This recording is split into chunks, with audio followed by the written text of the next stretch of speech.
आप है सूक्ष्म आप है स्थूला,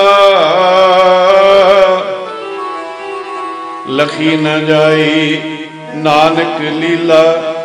कर कृपा प्रभ दीन दयाला, तेरे संतन की मन होए रवाला।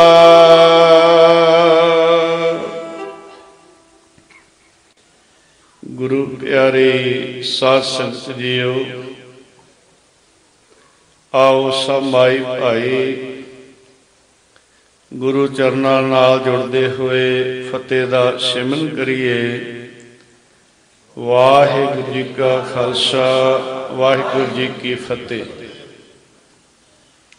सतगुरु महाराज जी की अपार किरपा बख्शिश हुई है। कल युग के भयानक समय के अंदर सत संगत दियां सुभाग घड़ियां प्राप्त होईयां ने। दास तो पहला आप जी बड़े प्यार दे नाल गुरबाणी दे मनोर कीर्तन कथा सरवण कर रहे सी। आओ जो बाकी समा है उसनूं भी सफल करने वास्ते मन चित बिरतियां एकागर करके गुर शब्द नाल जुड़िए।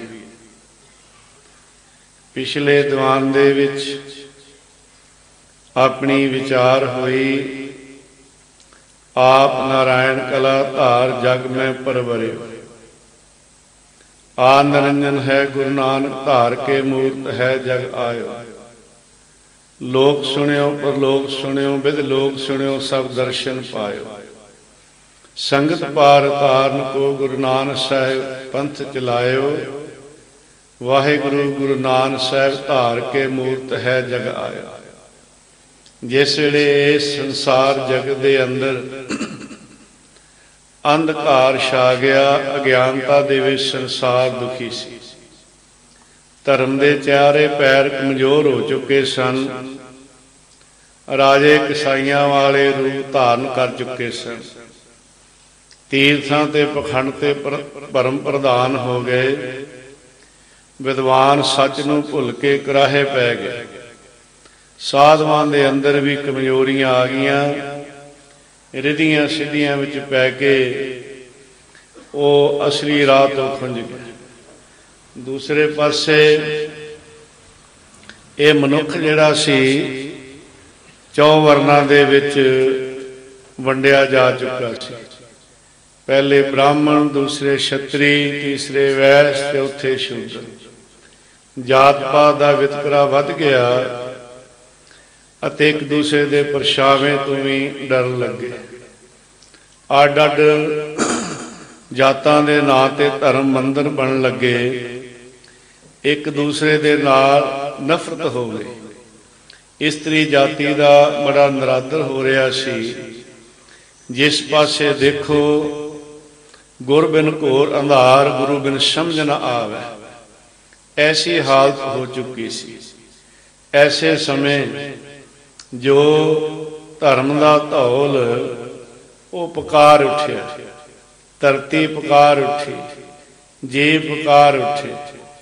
ये पुकार अकाल पुरख वाहिगुरू ने सुन के इस संसार नूं जलदे बलदे नूं देख के आप नारायण कला धार जग में परवरे।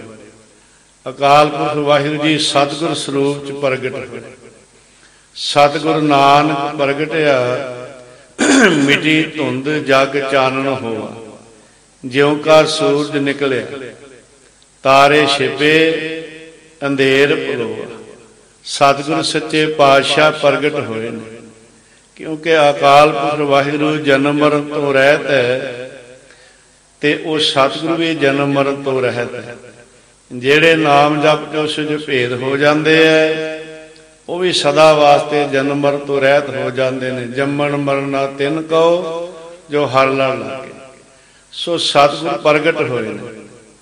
प्रगट का भाव है कि निर्गुण स्वरूप तो सरगुण स्वरूप होए ने। गुरु ते परमेश्वर दो नहीं एक ने। कदी भी सानू सतगुरु नूं ते परमेश्वर नूं अलग अलग नहीं समझना चाहिए।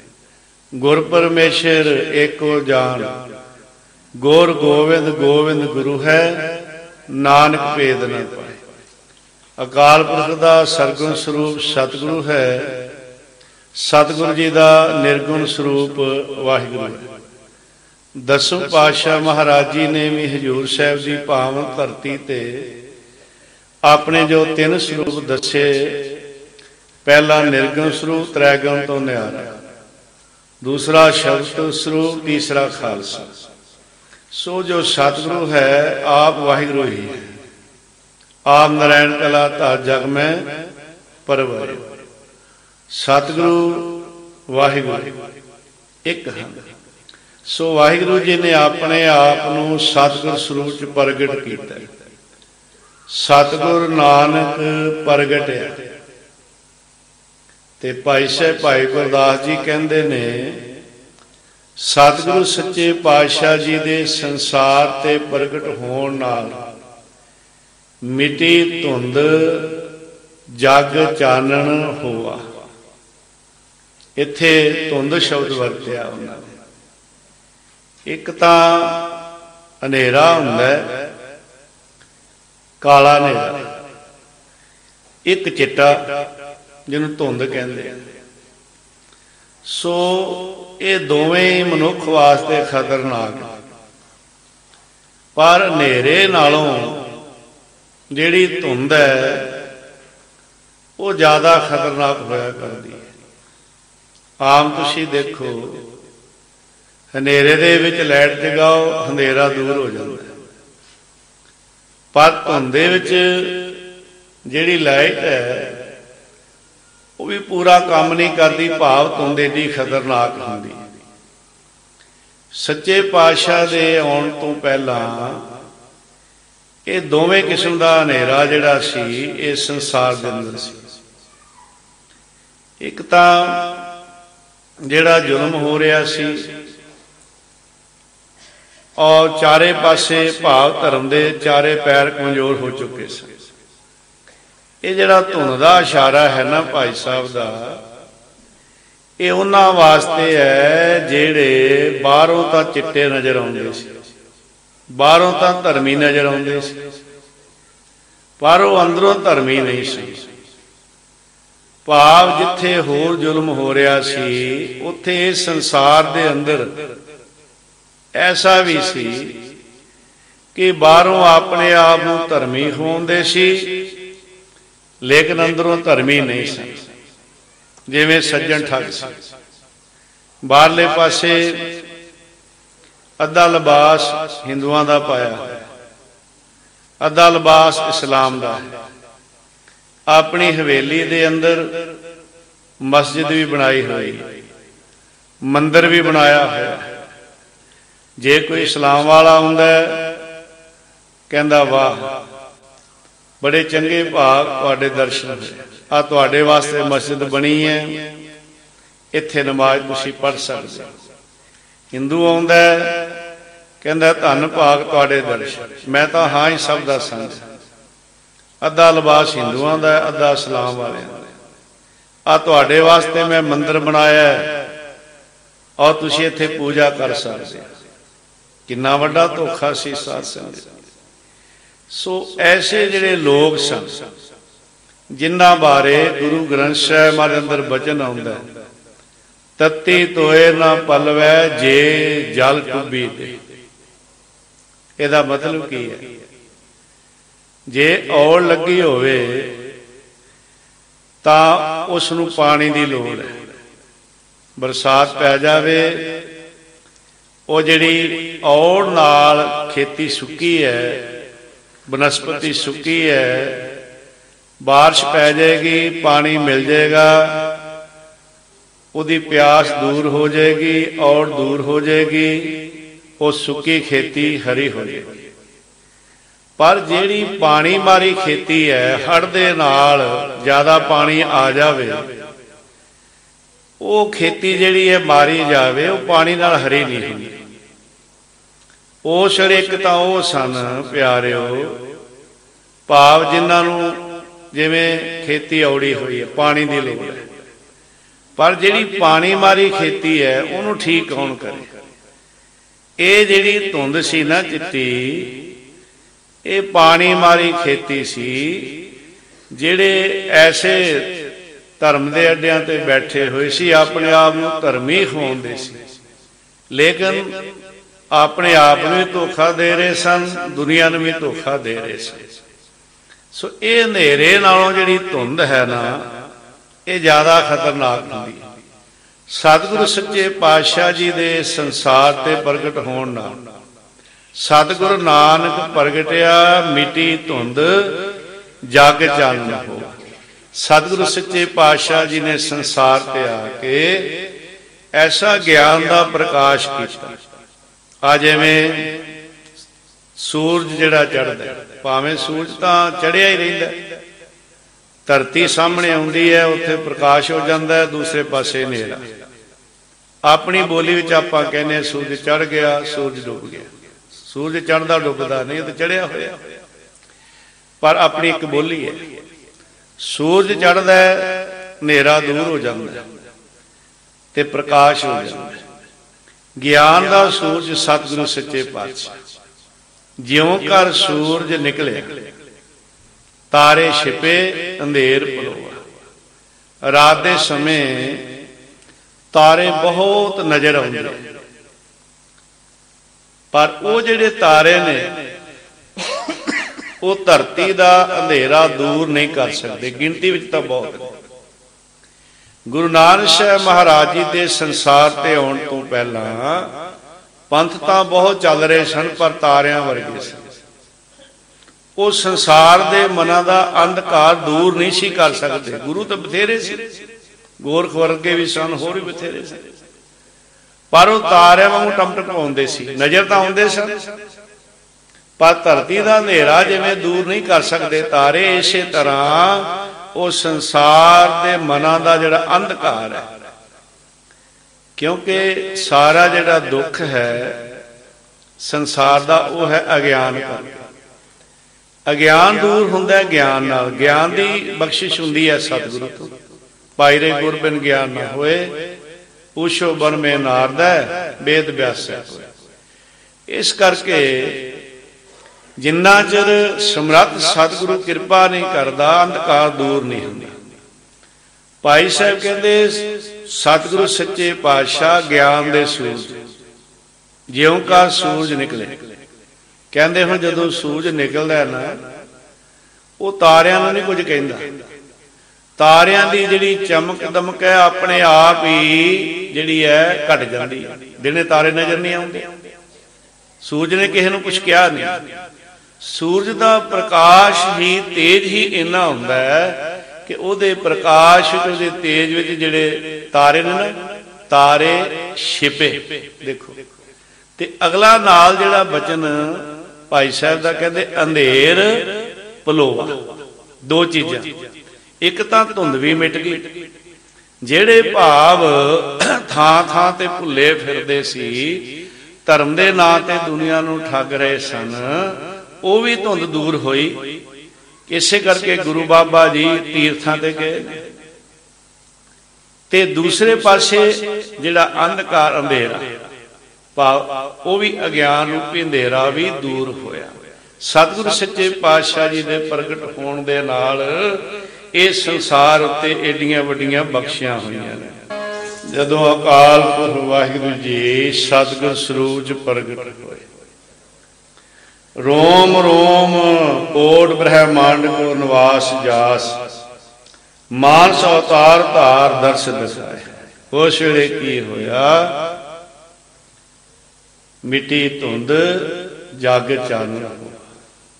आओ अपनी विचार इत्थे समाप्त हुई सी पिछले द्वार। सतगुरु सच्चे पातशाह धन धन माता तृप्ता जी, धन धन बाबा मेहता कालू जी दे गृह विखे प्रगट होए। राय भोए दी तलवंडी श्री ननकाना साहिब। माता पिता जी दी जन्मां जन्मां दी तपस्या बंदगी सी। ਉਹ ਵਚਨ ਲਿਆ ਹੋਇਆ ਸੀ ਪਿਛਲੇ ਜਨਮਾਂ ਦਾ, ਉਹ ਪੂਰਾ ਹੋਇਆ। ਮਾਤਾ ਜੀ ਨੇ ਦੇਖਿਆ ਅਨਹਦ ਸ਼ਬਦ ਵੱਜ ਰਹੇ ਨੇ, ਸਾਰੇ ਦੇਵਤੇ ਫੁੱਲ ਬਰਸਾ ਰਹੇ। ਜਿਸ ਵੇਲੇ ਸੱਚੇ ਪਾਤਸ਼ਾਹ ਜੀ ਦਾ ਅਵਤਾਰ ਹੋਇਆ, ਪ੍ਰਕਾਸ਼ ਹੋਇਆ, ਚਾਰ ਚਫੇਰੇ ਪ੍ਰਕਾਸ਼ ਹੀ ਪ੍ਰਕਾਸ਼। ਦੇਵੇ ਦੀ ਲਾਈਟ ਜਿਹੜੀ ਸੀ ਉਹ ਮੱਧਮ ਪੈ ਗਈ। ਧਨ ਦੌਲਤਾਂ ਦਾਈ ਜਿਨੇ ਗੁਰੂ ਨਾਨਕ ਸਾਹਿਬ ਦੇ ਦਰਸ਼ਨ ਕੀਤੇ,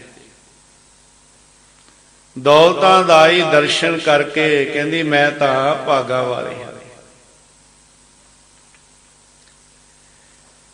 ਮੇਰੇ ਹੱਥਾਂ ਵਿੱਚ ਹਜ਼ਾਰਾਂ ਬੱਚਿਆਂ ਨੇ ਜਨਮ ਲਿਆ ਰੋਂਦਿਆਂ। ਆਮ ਬੱਚਾ ਰੋਂਦਾ,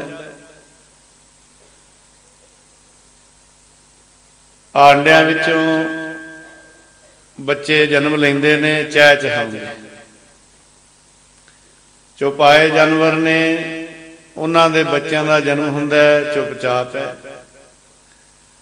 ਮਨੁੱਖ ਦੇ ਘਰ ਬੱਚਾ ਆਉਂਦਾ ਰੋਂਦਾ।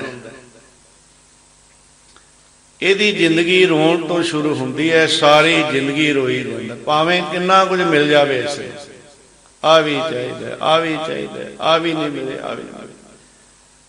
ਰੋਣ ਤੋਂ ਜੀਵਨ ਸ਼ੁਰੂ ਕੀਤਾ, ਰੋਂਦਾ ਹੀ ਚਲਾ ਗਿਆ। ਗੁਰੂ ਨਾਨਕ ਸਾਹਿਬ ਸੱਚੇ ਪਾਤਸ਼ਾਹ ਰੋਏ ਨਹੀਂ, ਮੁਸਕਰਾਏ ਨਹੀਂ, ਕਿਉਂਕਿ ਸੰਸਾਰ ਨੂੰ ਅਵਨਾਸ਼ੀ ਸੁਖ, ਅਵਨਾਸ਼ੀ ਖੁਸ਼ੀ ਵੰਡਣੀ। ਦੌਲਤਾਂ ਦਾਈ ਦਰਸ਼ਨ ਕਰਕੇ ਨਿਹਾਲ ਹੋ ਗਈ, ਤਨ ਮਨ ਠਰ ਗਿਆ, ਸਾਰੇ ਪਾਸੇ ਖੁਸ਼ੀਆਂ। ਹਵਾ ਵੀ ਸਾਰੇ ਸੰਸਾਰ ਨੂੰ ਨਿਹਾ ਦੇਈ ਜਾਂਦੀ ਹੈ। ਬਾਬਾ ਮਹਿਤਾ ਕਾਲੂ ਜੀ ਨੂੰ, ਮਾਤਾ ਤ੍ਰਿਪਤਾ ਜੀ ਨੂੰ ਵਧਾਈਆਂ ਮਿਲਦੀਆਂ। ਗੁਰੂ ਨਾਨਕ ਸਾਹਿਬ ਮਹਾਰਾਜ ਦੇ ਵੱਡੇ ਭੈਣ ਜੀ ਬੇਬੇ ਨਾਨਕੀ ਜੀ, ਜਿਨ੍ਹਾਂ ਨੇ ਗੁਰੂ ਨਾਨਕ ਸਾਹਿਬ ਨੂੰ ਪਛਾਣਿਆ। ਇਹ ਤੇ ਆਪ ਨਿਰੰਕਾਰ ਨੇ, ਭਰਾ ਵਾਲਾ ਰਿਸ਼ਤਾ ਨਹੀਂ ਸਮਝਿਆ। ਇਸ ਤੋਂ ਉੱਪਰ ਉੱਠ ਕੇ ਗੁਰੂ ਨਾਨਕ ਸਾਹਿਬ ਨੂੰ ਨਿਰੰਕਾਰ ਦਾ ਰੂਪ ਸਮਝੇ। ਗੁਰੂ ਨਾਨਕ ਸਾਹਿਬ ਸੱਚੇ ਪਾਤਸ਼ਾਹ ਕਿੰਨਾ ਸਤਿਕਾਰ ਕਰਦੇ ਸੀ ਵੱਡੀ ਭੈਣ ਜੀ ਦਾ। ਬੇਬੇ ਕਿਹਾ ਕਰਦੇ ਸੀ, ਬੇਬੇ। ਬੇਬੇ ਸ਼ਬਦ ਜਿਹੜਾ ਹੈ ਉਹ ਕਿੰਨਾ ਸਤਿਕਾਰਯੋਗ ਹੈ।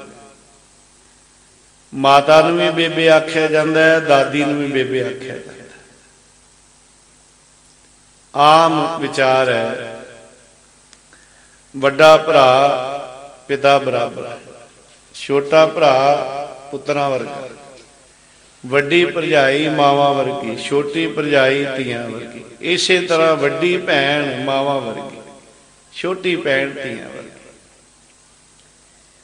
ਇਹ ਵਿਚਾਰਾਂ ਜੇ ਸਾਡੇ ਅੰਦਰ ਆ ਜਾਣ, ਕਦੀ ਕਲੇਸ਼ ਨਹੀਂ ਹੋਏਗਾ।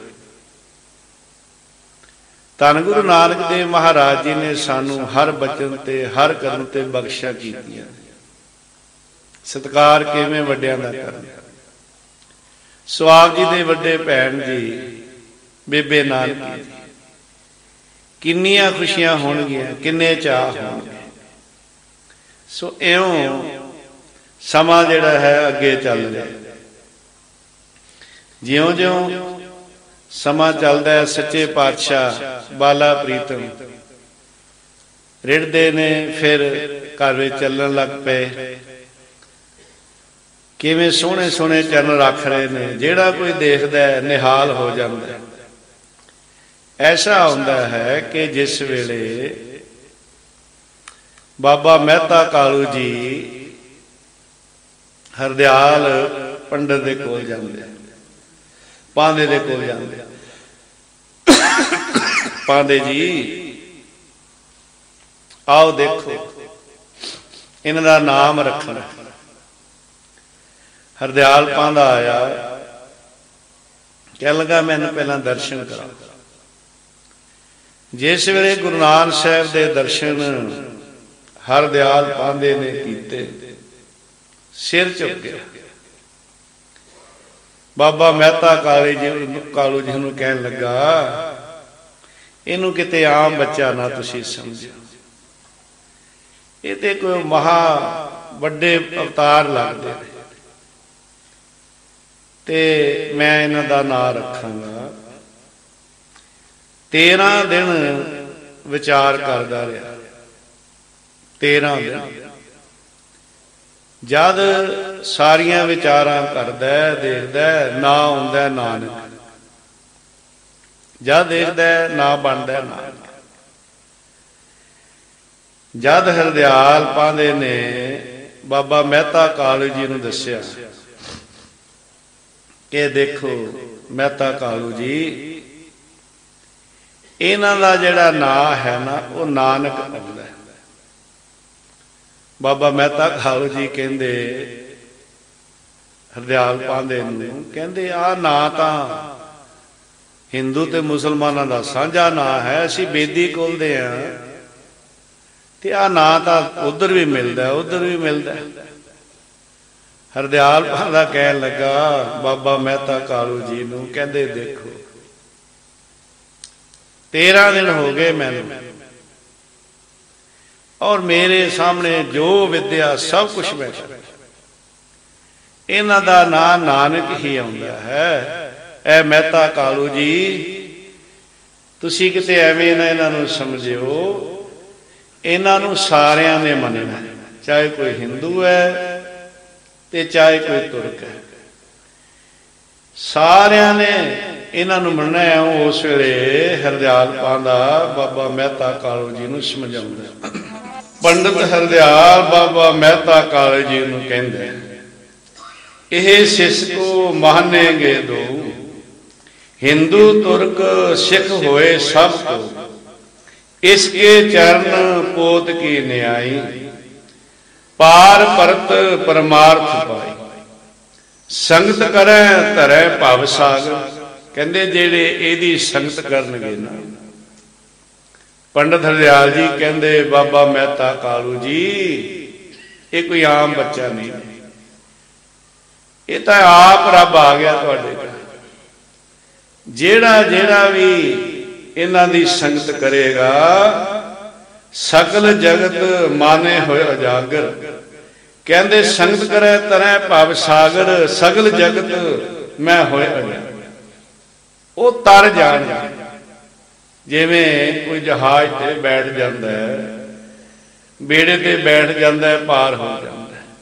ये जिहड़ा भव सागर है, जिहदे विच संसार दे जीव गोते खारे जन्म बंदे चक्कर च पए होए, जेड़ा जेड़ा भी सतगुरु की शरण विच भाव इन्हां दी शरण विच आ जाएगा, वो सहज नाल ही भव सागर नूं पार कर जाएगा। जो जो भी इन्हां दी संगत विच आएगा, वो भव सागर नूं तर जाएगा। वो जन्म मरण दे चक्कर विच नहीं पएगा, उन्होंने धर्मराज दे नहीं जाना पएगा। संगत करे तरै भव सागर। गुरु ग्रंथ साहिब महाराज दा बचन आउंदा है, सतगुर पुरख हर ध्याएंदा, सत संगत सतगुर पाए। सत संगत सतगुर सेवदे, हर मेले गुर मिलाए। एहो भवजल जगत संसार है, गुर बोहित नाम कराए। गुर सिੱਖੀ पाना मन्निया, गुर पूरा पार लंघा। गुरु नानक साहब समर्थ गुरु ने, हरदयाल पंडित ते बख्शिश हुई है, सोझी आ गई उसमें। वो कहंदा बाबा मेहता कालू जी, संगत करे तरै भव सागर, सगल जगत में होए उजागर। ये तो जगत गुरु होने, सारे संसार दे उत्ते इन्हां दा नाम उजागर होएगा। संसार इन्हां दी शरण विच आएगा। बहुत नरन को करे उधारा, नाम भगत दान उजागर। इन्होंने नाम भगती का दान जिहड़ा है संसार नूं दे के संसार की कल्याण करनी है। उस वेले अपने आप नूं सुभागा समझदा है हरदयाल पंडित। आप जी का पवित्र नाम नानक रखिया। सहजे सहजे आप जी रिड़ने शुरू हो गए, फिर घर विच विहड़े विच चलदे ने। जो भी दर्शन करदा है आप जी दे खिंचिया जाता है। मनां विच ऐसे ख्याल आउंदे हैं भी इन्हां दे दर्शन रब दे दर्शन। कोई कहता है इन्हां विचों तां भगवान श्री कृष्ण के दर्शन हो रहे हैं, कोई कहता है रामचंद्र जी के दर्शन हो रहे हैं, कोई कहता है मुहम्मद साहब के हो रहे हैं। अपना आप भाव है, क्योंकि आप मालिक ब्रह्मंडा दे गुरु नानक साहब समर्थ सतगुरु। जिस वेले आप जियां दी उम्र 5 साल के करीब हुई, जिहड़ी वस्तु आप जी नूं हथ लगदी है बाहर वंड आउंदे दे आउंदे, चाहे वह कीमती गहना होवे, चाहे कीमती वस्त्र होवे, चाहे कोई बर्तन होवे। आप ये नहीं देखते कि भांडा बड़ा कीमती है जां गहना कीमती है जां वस्त्र कीमती। बच्चों नाल खेडदे ने, उत्थे भी सतनाम वाहिगुरू दा जाप करदे, हर चीज बाहर दे आउंदे। एक दिन बाबा मेहता कालू जी पंडित हरदयाल नूं कहण लगे, पंडित जी तुसीं कहंदे सी कि बच्चा तुहाडा ना उजागर करेगा, चंगा उजागर कर लगा। ये तो कोई चीज घर में जिहड़ी हथ आउंदी वो भी बाहर दे आउंदे। कोई आ जावे, कोई साधु आ जावे, जो मिलिया उन्होंने दे दिंदा है, बच्चियां नूं दे दिंदा है। जो चाहते भांडे सी वो भी बाहर वंड दिते, वस्त्र वंड दिते, गहने वंड दिते। चंगा तुसीं ना रखे, ये तो जापदा है सब कुछ तुहाडे तो उल्ट हो रहा। तुसीं कहंदे है ये वसाएगा, ये तो जापदा है सब कुछ उजाड़ देगा। क्योंकि जिहड़ा घर तो बाहर वंडे उन्होंने आम यही कहा जाता। उस वेले पंडित हरदयाल जी कहंदे, बाबा मेहता कालू जी तुसीं धन दी प्रीति छड्ड, तुसीं क्यों सोचदे हो आ कपड़े गहने वस्त्र इन्हां वास्ते तो कोई चीज ही नहीं। अजे तुहानूं पछाण नहीं हुई। उस वेले फिर पंडित हरदयाल जी इउं बाबा मेहता कालू जी नूं कहंदे ने, छड्ड धन दी प्रीति शरदा लियाओ, तेरे घर रब आ गया। धन दी प्रीति शरदा लियाओ, तेरे घर रब आ गया।